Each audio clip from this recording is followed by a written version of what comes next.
lahat mga kaibigan, muli namang nagbabalik ang iyong lingkod, Ronde TV mo. Tuloy tayo kagad sa ating topic mga kababayan. Kampo de Mayor Janice Digamo ay nagkakaroon nga ngayon ng survey mga kababayan dyan sa 3rd District ng Negros Oriental. Kung sino ba yung mas pipiliin ng ating mga kababayan dyan sa 3rd District ng Negros Oriental sa kanilang tatlo ni Mayor Fitz Diaz, si Colonel Ray Lopez mga kababayan, at ito nga si Mayor Janice Digamo. Kung sino nga daw yung lalabas sa survey mga kababayan, ay siya yung tatakbo bilang kinatawan nga ng 3rd District ng Negros Oriental ngayong darating na December 9 sa gagawin niyang special election, kapalit nga sa pinatalsik na si TTG leader Arne Teves mga kababayan. Ito nga yung panayam kay Mayor Janice Digamo kung ano ba yung napag-usapan ng kanilang grupo mga kababayan. Yun ang sabi ng ating mga kababayan na mas maganda kung itong si Ma'am Mayor Janice Digamo ang tatakbo nga bilang kinatawan ng 3rd District ng Negros Oriental.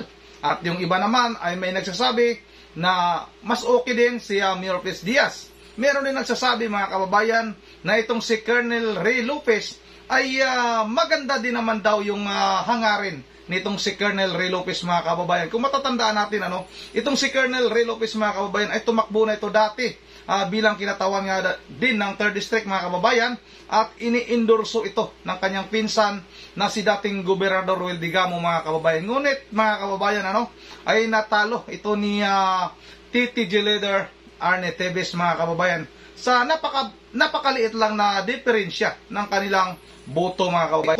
Kunting nga lang mga kababayan yung lamang ni TTG leader Arne Teves. Excuse me. Kaya siguro malakas ang loob nitong si Colonel Ray Lopez na tatakbo ulit bilang kinatawan nga ng 3rd District ng Negros Oriental mga kababayan. Pero nga sabi ni Mayor Janice Digamo, kung sino man yung lalabas sa survey na pinakamataas mga kababayan na pipiliin nga ng kanilang mga kababayan dyan sa 3rd District ng Negros Oriental, ay siya yung tatakbo bilang kinatawan ng 3rd District ng Negros Oriental mga kababayan. Ito na nga mga kababayan, huwag na nating patagalin. Saya na naman ito mga kababayan, i-translate naman natin ito sa Tagalog. Kung hindi man natin ma-translate lahat mga kababayan, pasensya na. Ito na mga kababayan, panoorin natin ito. Pagsugod ton, at the onset, after there was this announcement of the special election, kabalo na dugyudayon ko nga na aming mga kauban in the team interested to run. Mayor Fritz? Yun ang mga kababayan, simula pa lang na inanunsyo yung gagawing special election mga kababayan, ay alam na kaagad ni Mayor Janice Digamo na mayroon ngang interesado sa kanilang kampo mga kababayan na tumakbo bilang kinatawan nga ng 3rd District ng Negros Oriental. Siya, pwede mag-akuan Si Colonel Lopez also expresses his interest to also run. So pag ingon nila nga interesado sila, ang ako rag yung concern is dapat usara. So bahalag kinsa nila kay puro manggod ni sila maayong tao ton. Lain-lain silang strength, lain-lain pud sila. Yun ang mga kababayan si Mayor Fitz Diaz daw ay kinausap si Mayor Janice Digamo na kung pwede ba na si Mayor Fitz Diaz na ang tatakbo bilang kinatawan nga ng 3rd District ng Negros Oriental. At itong si Colonel Ray Lopez naman mga kababayan ay nagpahiwatig din na gusto nga ding tumakbo bilang kinatawan ng 3rd District ng Negros Oriental. At ang concern lang naman talaga daw ni Mayor Janice Digamo kung kahit sino man sa kanilang dalawa mga kababayan. Kasi nga may maganda namang hangarin, mababait na mga tao naman daw itong si Mayor Fitz Diaz at itong si Colonel Ray Lopez mga kababayan. Laog ka na bitaw, pwedeng dadun for the team. Pero definitely sure ko nga, layhan yun ni sila nga, makuha yun nato ning kadaugan kay this will spell political justice for the governor and both will offer bitaw a more peaceful and orderly 3rd District. So dako kong pagsalig aning duha ka igagaw namo, kay igagaw man ninamo pa rin sila. Yun ang mga kababayan, ayon kay Mayor Janice Digamo mga kababayan. Malaki naman daw yung talagang tiwala ni Mayor Janice Digamo sa dalawa mga kababayan, kay Mayor Fitz Diaz at kay Colonel Ray Lopez, dahil magpinsan daw ito, mga pinsan daw ito ni Mayor Janice Digamo mga kababayan. At yun nga, yung hangarin naman ng dalawa na ito ay maganda naman. Gusto daw talaga ng dalawang gustong kumandidato mga kababayan na sure silang mananalo nga para nga magiging sa kanila na yung 3rd District mga kababayan. So later on, I was trying to talk with both of them kung unsaon nato nga usarag gyud ang atong kandidato. Dayong niabot sa point nga medyo lisod ang paghimo og desisyon kung kinsa gyud dapat nilang duha. I'm out of the picture tod, anang dapita. And then later on, to resolve it, nakasuggest pud si Mayor Fitz. Yung siya, kay gaati man na sila nako. What if we will have a survey? We will conduct a survey. Nga kung kinsa ang pinakataas sa survey, mao'y atong i-field. Kay ang ato manggod ana makabutang gyud ta og winning candidate. So, ko sige, okay ra pud ko ana.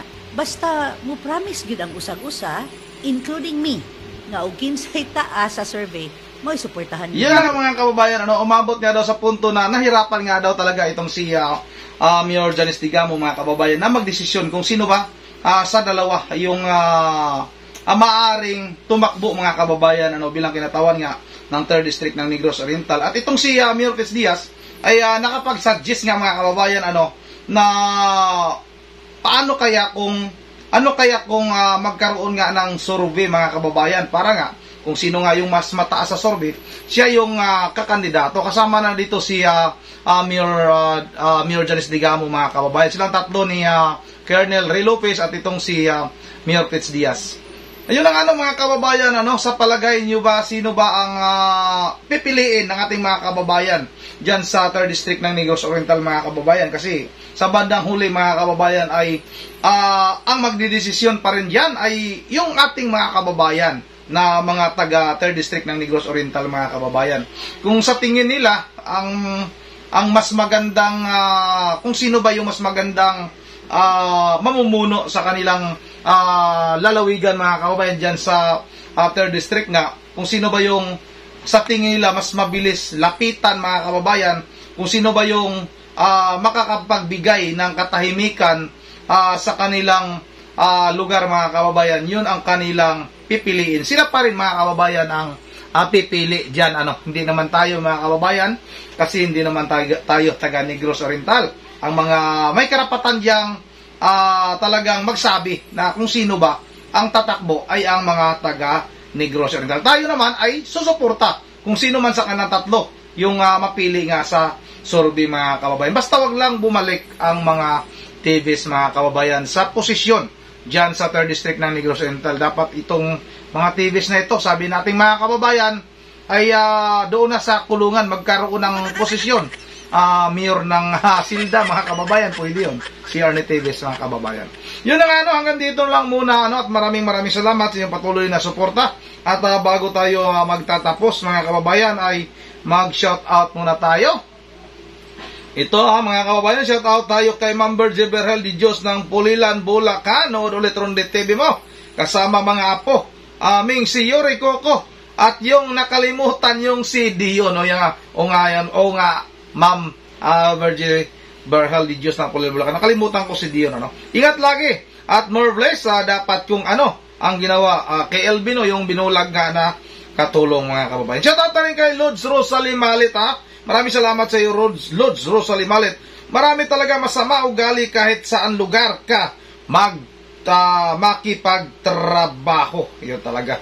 Totoo talaga yan, Lods Rosalie Malit. Shoutout kay Digons. I will vote for Ray Lopez anytime, walang bahid ng korupsyon. Yun, taga Negros, Shoutout na rin kay Anthony Hakihano, si Ronde. Akala ko kulong. So, sa Senado lang pala ikulong. Sa Senado pa. Wala pa, hindi pa nilabas, taga lang, nasaan ba yun? Nasaan? Nawala. Kulong, walang kwentang balita yan. Parang TVs pa rin hanggang ngayon, hindi pa rin nahuli. Yan ang yung sinasabi ko. Bakit kailangan pang sa Senado ikukulong? Kung talagang nakikita naman nila, mga kababayan, nagsisinungaling, may kasalanan dapat sa sa tamang kulungan. Hindi lang sa Senado kasi nakakalabas din naman dyan. Ilang araw lang yung ikukulong. Dapat kung ikukulong, napakatagal. Maraming salamat sa iyo, Anthony Quijano. Shoutout rin kay Judah Dael. Hindi mo naintindihan ang puwento. Ano bang point? Yan, Judah Dael. Shoutout shoutout kay Ma'am Joyce ng Japan. Si Ronde TV mo. Good evening po. Maraming salamat sa iyo, Ma'am Joyce. Alejandria Garcia. Grabe ba si France? Walang awa. Shoutout rin kay Gaspar Rana kung mahuli si Dimungo Tibes, patahin dayon para di tularan. Shoutout rin kay Arturo Tamayo. Sir, may karapatan si Colonel Lopez. Tama naman talaga, lahat naman may karapatan. Kay Mark Magon na dapat ang ipalit dyan sa Kongpes District, si Janice Digamo ang papalit dyan, wala ng iba. Okay, shout out kay Mark Magon.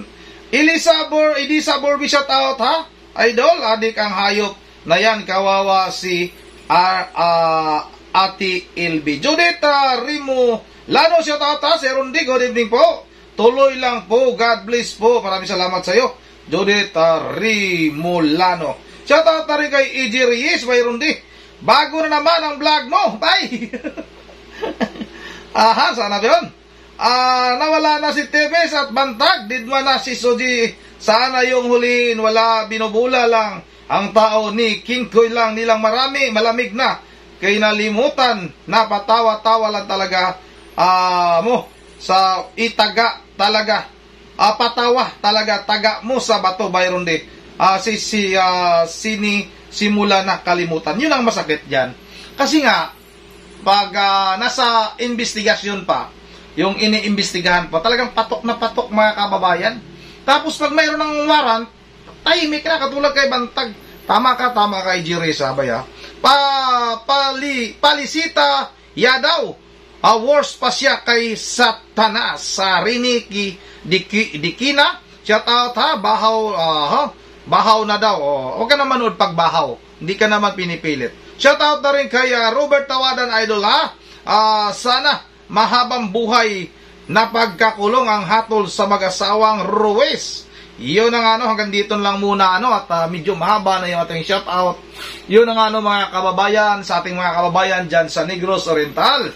Kayo na yung bahalang pumili kung sino ba sa tingin nyo ang karapat-dapat mamuno sa inyong distrito. Yun ang hanggang dito lang muna at once again, this is Ronde TV mo. Ingat tayong lahat. God bless bawat isa sa atin.